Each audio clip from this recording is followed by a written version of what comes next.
Il était une fois, dans un pays lointain, vivaient deux frères, Kojo et Kofi. Et tout comme leur nom, Kojo était connu pour son bon cœur et Kofi pour sa force. Cependant, Kofi était une nuisance pour les villageois. Souvent, il se promenait avec son groupe, semant la terreur chez tout le monde. Les villageois en eurent finalement assez de perdre leurs propriétés, alors ils en rendirent compte à leur roi. Oini, tu dois faire quelque chose. Ils prennent chaque jour une grande partie de nos bénéfices, nous laissant très peu pour subvenir aux besoins de nos familles, a déclaré leur porte-parole. Après la réunion, le roi réfléchit pendant plusieurs semaines à une solution pour arrêter Kofi et son groupe. Il savait qu'il n'était pas nécessaire d'ordonner leur arrestation car combien d'entre eux pouvaient-ils arrêter? Le groupe grandissait rapidement et était encore plus fort que les guerriers du village. Finalement, il réfléchit à quelques solutions possibles, alors il rassembla ses chefs et leur présenta deux options. Nous pouvons obtenir de l'aide du village voisin et les éliminer, ce qui ne fonctionnera probablement pas, ou nous pourrions leur donner beaucoup d'or de notre réserve villageoise en échange de la promesse de paix et de sécurité dans le village. Les chefs réfléchissaient profondément aux suggestions du roi. Ils ont voté pour les enrichir car cela était assorti d'une condition de protection pour les villageois. Environ une semaine plus tard, un messager s'est rendu chez Kofi et lui a dit « Le roi veut t'enrichir avec beaucoup d'or en échange de la paix et de ta protection. Il vous a également invité, vous et votre groupe, à un banquet privé. » Mais Kofi pensait que c'était un piège pour mettre fin à ses jours. Alors il a dit à son groupe « Personne ne devrait y assister. Nous ne quitterons pas leur vie. » Mais Kojo les entendit parler et devint très intéressé par l'offre du roi. Il attendit donc le départ du groupe avant de s'approcher de Kofi. « Mon frère, je pense que tu devrais y aller. Le roi veut changer votre vie. » Mais Kofi a évité « N'accepte pas, voulez-vous que le roi me tue? S'il m'arrive quelque chose, qui sera là pour toi? Et Ama, est-ce que je vais l'abandonner aussi? » Ama était la fille de 2 ans de Kojo, qu'il avait eue d'une histoire d'amour qu'il avait eue dans le passé. Mais malheureusement, sa mère est décédée pendant l'accouchement. C'est pour le bien d'Ama que Kojo a demandé à Kofi de considérer l'offre. Il savait que son frère les aiderait s'ils devenaient riches. Kojo voulait que sa petite fille ait la meilleure vie. Toute la nuit, l'esprit de Kojo était tourné vers l'offre du roi. Alors le lendemain, il est retourné chez son frère mais cette fois avec un plan. « Laissez-moi vous représenter, vous et le groupe, au palais du roi. Mon cœur me dit que je peux y aller en toute sécurité. Quand je reviens avec l'or, je ne demande qu'une petite part pour Ama et moi-même. » Kojo dit Kofi en riant. « Vous ne sortirez pas de ce piège. Pourquoi es-tu têtu? Comptez-moi hors de cette folie. » Kofi a répondu. Mais Kojo l'a défié en disant « Kofi, moi, j'irai au palais du roi et je réussirai à ramener l'or à la maison. » Kofi regarda Kojo avec beaucoup de doute, puis secoua la tête et dit « Petit garçon, ogre doré. Vous pourrez conserver tout l'or lorsque vous reviendrez avec. » dit-il en se moquant de Kojo. Il était sûr que Kojo n'oserait pas se rendre au palais du roi, mais il avait tort. Le jour du banquet privé, Kojo attendait que Kofi parte faire ses courses matinales au marché. Une fois sûr de son départ, il a emmené sa fille chez un voisin sympathique. Mais avant de partir, il a serré Ama dans ses bras, lui assurant qu'il reviendrait. Après une longue marche, Kojo arriva aux portes du roi et immédiatement il cria à haute voix « Je suis en sécurité. Ne tirez pas. » Il voulait que tout le monde au palais croie qu'il n'était pas venu seul. Les gardes à la porte annoncèrent immédiatement son arrivée et le roi leur demanda de le faire entrer. « Où est Kofi? Où sont ces garçons? » Le roi demanda avec inquiétude, mais Kojo rit et dit « Ils peuvent vous voir, mais vous ne pouvez pas les voir. Comme certains d'entre vous le savent peut-être déjà, je m'appelle Kojo Momo, le seul frère de Kofi Momo. Il m'a envoyé ici pour représenter le groupe. Et je peux vous assurer que si vous essayez de me faire du mal, le village en souffrira. Et pour assurer ma sécurité, je dois sortir toutes les 10 minutes pour crier « Je suis en sécurité, ne tirez pas. Le roi et les chefs commencèrent à paniquer. Ils lui ont assuré qu'il n'avait pas provoqué d'ennui. Et aussitôt, le roi fit signe aux gardes de la main. Et aussitôt ils sortirent lors du magasin et après cela commencèrent des pourparlers de paix. Kodjo a soigneusement noté tout ce que le roi disait à Kofi et toutes les 10 minutes, il était autorisé à sortir et à crier « Je suis en sécurité, ne tire pas ». Après le banquet privé, l'or fut chargé dans une brouette et Kodjo, avec l'aide des gardes, commença à le faire sortir du palais. Au fur et à mesure qu'ils avançaient, il a recommencé à crier mais cette fois il a changé ses mots. « Je pars. Prenez votre position. » Lorsque les gardes se sont approchés de son domicile, il leur a demandé de partir car il devait marcher seul. Kodjo a emporté l'or dans son complexe et juste devant la maison se trouvait Kofi qui a été surpris de voir Kodjo avec un tonneau et un énorme tissu le recouvrant. « Mon frère, nous l'avons fait. Nous allons être riches, dit Kodjo en dansant de joie. Kofi l'a découvert et a été choqué de voir un énorme tas d'or. Kodjo remit tout l'or à Kofi et lui expliqua tout ce que le roi exigeait de lui. Puis il a ajouté, « Je ne suis pas intéressé à garder tout l'or comme vous me l'avez demandé. S'il vous plaît, donnez-moi une part pour que je puisse donner à Ama une vie meilleure. » Mais Kofi savait qu'il ne pouvait pas donner une petite part à Kodjo. Il devait s'agir d'une quantité d'or importante étant donné qu'il prenait le risque d'aller au palais du roi et cela le mettait en colère. Il a donc demandé à son frère d'attendre qu'il fasse le point sur l'or afin de pouvoir le partager correctement entre eux. Et chaque membre de l'équipe. Kodjo accepta innocemment. Mais le lendemain, Kofi est allé rencontrer son meilleur ami, Bolo Bolo, qui était le commandant en second du groupe, et lui a raconté tout ce que Kodjo avait fait. Bolo Bolo s'est réjoui et a dit à Kofi, qui aurait pensé que Kodjo nous apporterait des richesses? Quel homme courageux! Les paroles de Bolo Bolo l'ont rendu encore plus en colère. Il en avait l'habitude, Bolo Bolo chante ses louanges. Les jours passèrent et son ressentiment envers son frère se renforça. Il s'est énervé contre lui sans raison, mais Kodjo était trop heureux de remarquer le changement de comportement de son frère. Un jour, Kofi dit à Kodjo, « Allons nous promener. Je veux discuter de la distribution de l'or avec vous. » Kodjo l'accompagna joyeusement et pendant un long moment, ils continuèrent à marcher. Quand Kodjo était fatigué, il dit à son frère, « Où allons-nous exactement? Vous avez dit que vous vouliez discuter de l'or, mais vous n'avez rien dit. Au contraire, nous avons marché en silence. » Kofi a regardé son frère et a répondu, « Il y a un sentiment dans mon cœur et j'ai besoin de me sentir mieux. » Kodjo était confus par ce qu'il disait. Mais il cessa soudain de penser à l'or. Il commença à penser à son frère à la place.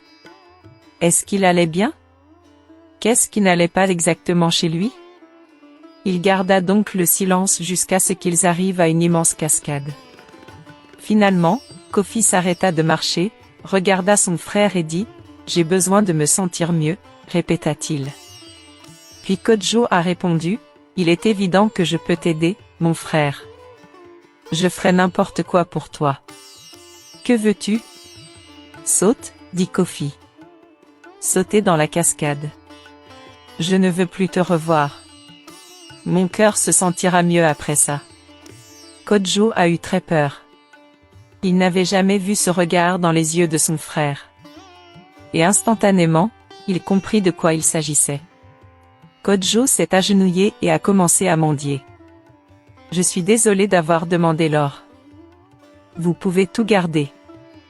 Laissez-moi rentrer chez ma fille et nous partirons et irons loin où vous n'entendrez jamais parler de nous. » Mais Kofi n'allait jamais permettre cela. Il voulait que Kodjo soit complètement exclu. Alors il a dit de manière plus agressive, « Kodjona, saute. Je ne veux pas être celui qui te pousse. Tu sais que tu n'as aucune chance contre moi.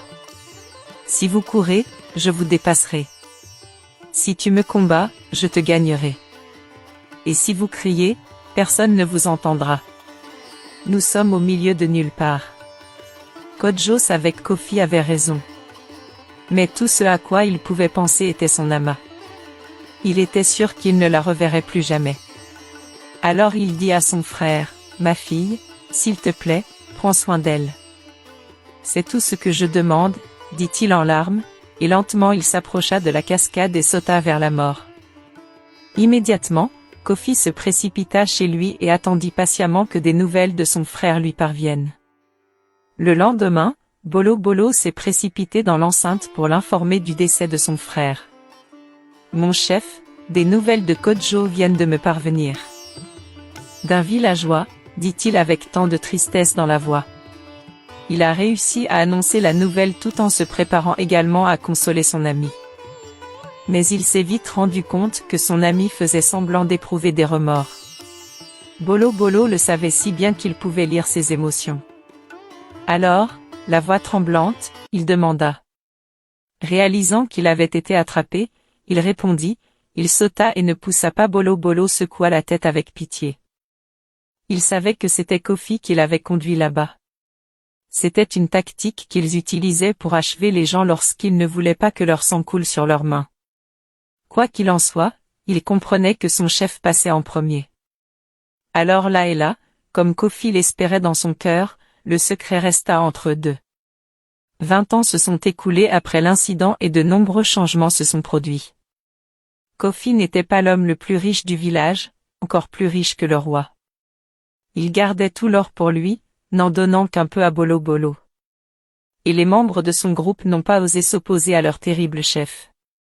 Kofi n'a pas non plus respecté les exigences du défunt roi et des chefs. Au contraire, il est devenu une nuisance, répandant sa terreur dans d'autres villages.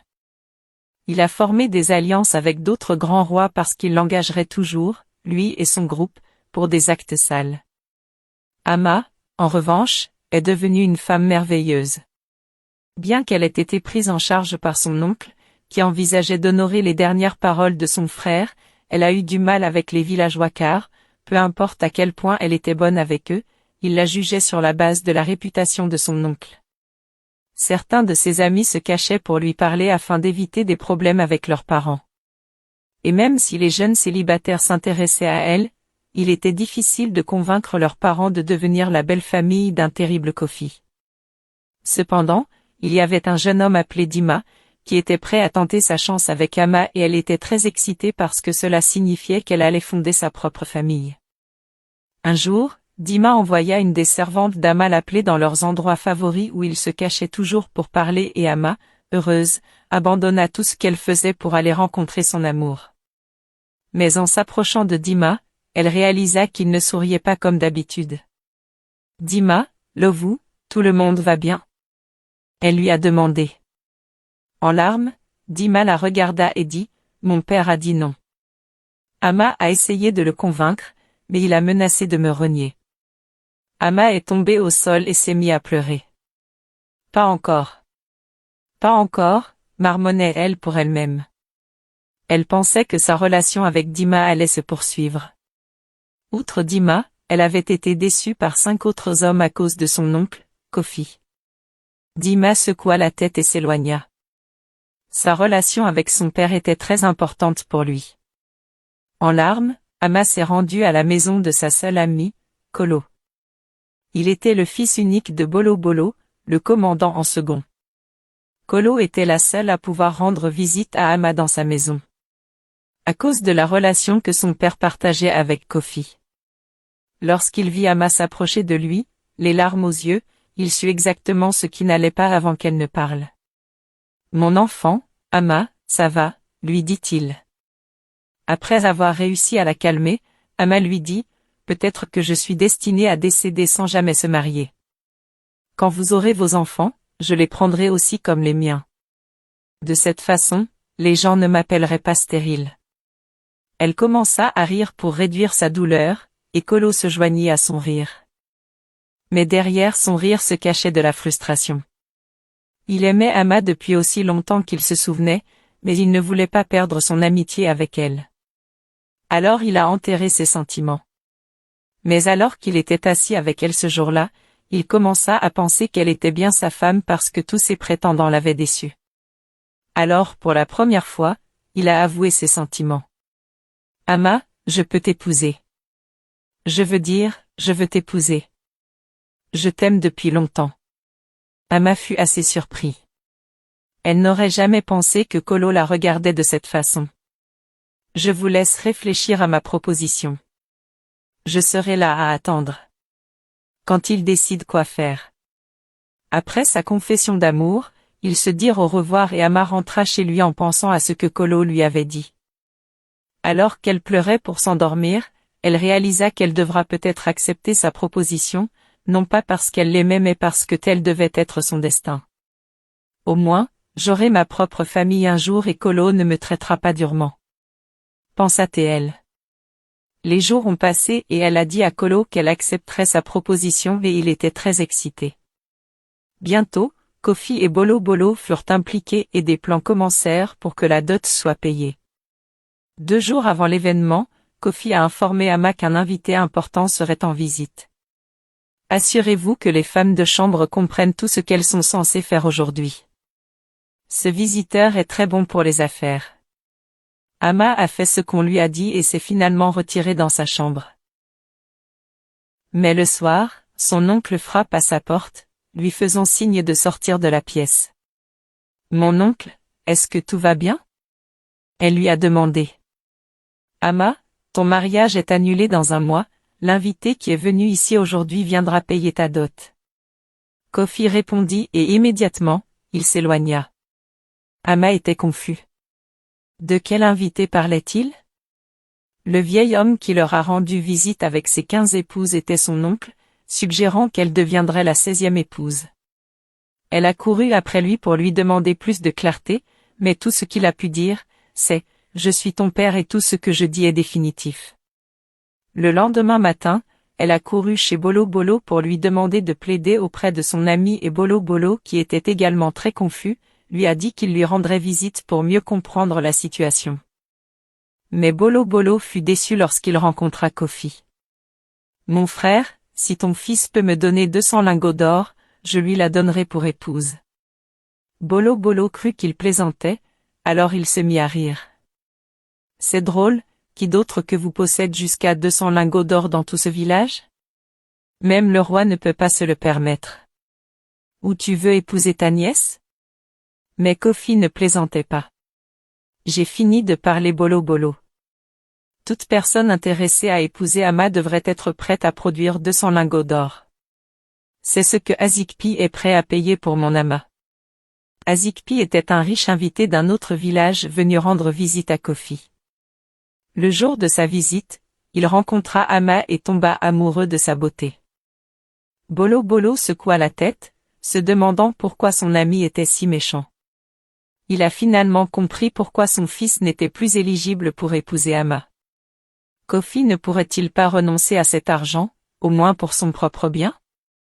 Alors, en colère, Bolo Bolo a interrogé Kofi. Durant toutes nos années d'amitié, je suis resté à vos côtés, sans jamais rien vous demander. Même lorsque vous m'avez donné une infime partie de l'or, je ne me suis jamais plaint. Quand tu as blessé ton frère, je l'ai caché au monde. Mais je te demande une chose aujourd'hui et tu me refuses? Quand Bolo Bolo eut fini de parler, il sortit en trombe de colère. Il en avait finalement assez de son ami et ne voulait plus rien avoir à faire avec lui. Mais malheureusement pour eux, Ama écoutait aux portes. Sur leur conversation, elle courut vers sa chambre en tremblant de peur. Comment son oncle a-t-il pu faire ça à son père? Pendant de nombreuses années, il lui a raconté le courage de son père et elle n'a jamais soupçonné qu'il était responsable de sa mort. Il était courant dans le village que Kodjo soit tombé de la falaise. Il est devenu clair qu'elle n'était qu'un pion dans son jeu attendant d'être utilisé. Comment pouvait-il même envisager qu'elle devienne une 16e épouse à cause de l'argent? À ce moment-là, la seule chose à laquelle elle pensait était de savoir comment le faire payer. Elle réfléchit pendant quelques jours et une idée lui vint à l'esprit. Tout comme son père s'était courageusement rendu chez le roi il y a des années, elle a décidé de faire de même. Mais elle s'est déguisée en vieille femme, de peur d'être vue. Ama donnait une audience privée au roi et elle exposa son cas, lui disant tout ce qu'il avait besoin de savoir. « Si tu veux abattre mon oncle, je t'aiderai. » Et à la fin de tout cela, vous aurez accès à son or, ce qui ajoutera encore plus de richesse à ce royaume. Le roi était ravi de pouvoir enfin gouverner son royaume en paix. Avec tant de précautions, ils ont mis leur plan à exécution. Un soir, Amma a mis des herbes dans le repas du soir qu'elle préparait. Le plan était qu'ils mangent et s'endorment. Pendant qu'ils dormaient, le roi et ses guerriers sont venus et les ont massacrés, mais avant leur arrivée alors que Kofi dormait profondément, Amma se rendit dans sa salle au trésor et prit quelques lingots d'or parmi les milliers qui s'y trouvaient. Elle pensait que c'était ce que son père méritait de sa courageuse aventure jusqu'au palais du roi. Puis elle a couru aussi vite qu'elle a pu hors du village, juste au cas où les villageois décideraient également de se suicider. Après tout, ils ne l'aimaient pas. Alors qu'elle s'éloignait en bateau la nuit, elle pensa à son cher ami Kolo, se demandant comment il prendrait la nouvelle de sa disparition soudaine. Mais elle savait qu'elle ne pouvait pas lui faire part de ses projets, étant donné que son père était impliqué. Elle devait simplement se contenter de commencer une nouvelle vie loin de ses anciens ennuis. Lorsque le reste du groupe apprit la disparition de Kofi, certains s'enfuirent dans les buissons épais, effrayés, tandis que les autres se rendirent et furent enfermés. En attendant le procès du roi. Et la paix fut rétablie dans le village. Aujourd'hui, je vais vous parler de partenariat. Et je ferai référence à Amos 3, verset 3. Deux personnes peuvent-elles travailler ensemble à moins qu'elles ne soient convenues? Pour que les partenariats réussissent, il doit y avoir un accord. Accord sur le but et les valeurs. Mais j'ai réalisé que beaucoup de gens négligent les valeurs, ce qui est faux. Parce que les valeurs sont comme le fondement du but. C'est généralement à partir des valeurs d'une personne que vous savez si elle peut réellement atteindre un objectif fixé. Maintenant, imaginez le roi et ses chefs supposant que Kofi et son groupe pouvaient œuvrer en faveur de la paix alors qu'ils étaient des gens très méchants dans l'âme. Ou Kojo pensant que son frère ferait ce qui était bien avec lui simplement parce qu'ils étaient frères. Entrer en partenariat avec des personnes maléfiques c'est comme s'associer avec le diable, vous vous brûlerez. J'aimerais vous présenter quelqu'un que j'appelle le meilleur partenaire, celui qui est mort pour que nous puissions vivre, Jésus-Christ. Il sait que la vie peut être difficile, mais il veut la traverser avec vous. Si vous souhaitez connaître Jésus, vous pouvez commencer par dire cette prière et ensuite le chercher quotidiennement en priant et en lisant la Bible. Les gens recommandent généralement de commencer par le livre de Jean. Merci d'avoir regardé cette histoire aujourd'hui. Si vous avez aimé, n'hésitez pas à aimer et à partager avec vos proches. Et commentez ce que vous avez appris. Certains commentaires ici me rendent vraiment ému. Je vous apprécie tous. Jusqu'à la prochaine fois. Au revoir.